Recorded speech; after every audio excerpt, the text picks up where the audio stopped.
What's going on, everybody? Mortem here, this time bringing you a look at the new Skald archetype that was added to Pathfinder Wrath of the Righteous in Beta Phase 3. So if you're interested in all of the other archetypes as well as the Skald's class mechanics, I will link a video in the description that I actually did about those things.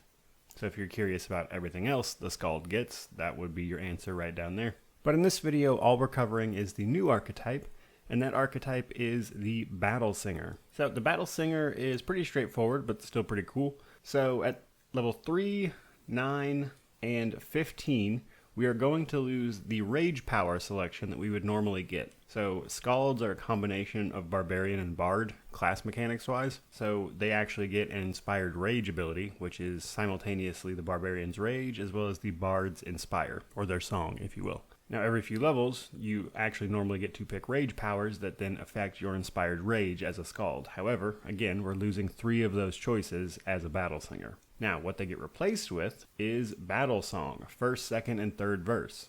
So the first verse, as a standard action, the Battle Singer can spend 1 round of Skald performance to damage all enemies in a 15-foot cone, dealing 1d6 sonic damage per 2 levels of Skald, with a fortitude saving halving the damage. If an enemy fails its saving throw, it's also staggered for 1 round. Now for our second verse, as a standard action, we can spend 2 rounds of Skald performance to damage all enemies in a 50-foot radius around the Skald, dealing 1d6 sonic damage per 2 levels of Skald, again fortitude save. If an enemy fails its saving throw against this, it is stunned for 1 round and then staggered for 1 round.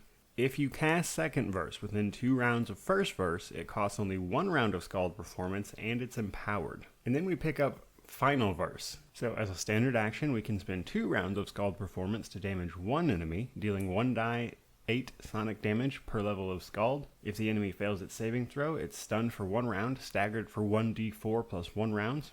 If the saving throw is successful, the target is still staggered for 1 round. If it's cast within 2 rounds of first verse, it costs 1 less round of Skald performance and is empowered with the DC increases by 2. And if we cast this within 2 rounds of second verse, it's further reduced by 1 Skald performance, is maximized, and the DC increases by a further 2. So as you can see, obviously it's meant to be like first, second, and third cast in quick succession. Now overall, I do think this is pretty cool.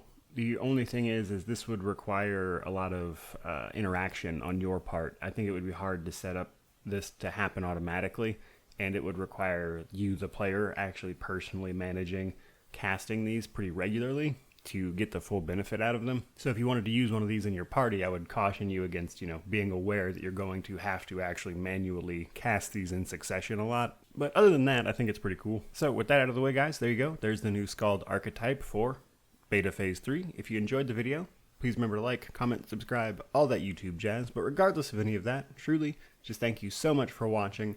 May you wander in wisdom and have an amazing day.